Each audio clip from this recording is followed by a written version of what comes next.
This is Bruce in downtown Plant City, Florida, and I'm near McCall Park. Got some nice icicle lights and other lights there. The park is 2 blocks long.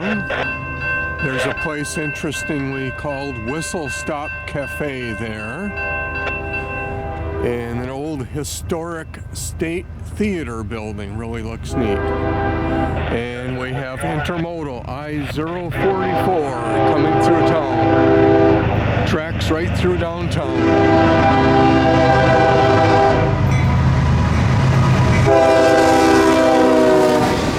5363.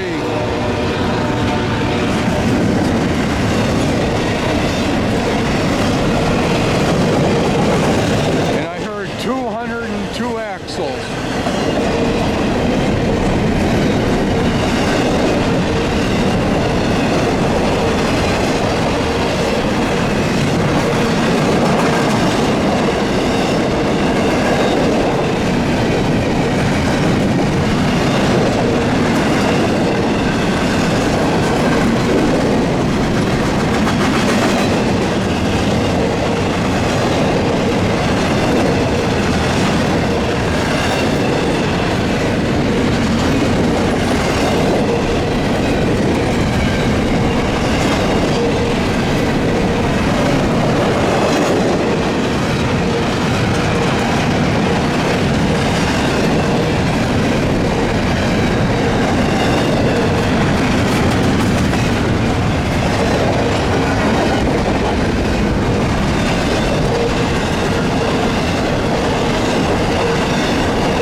Shot of the icicle lights as the train is on its way.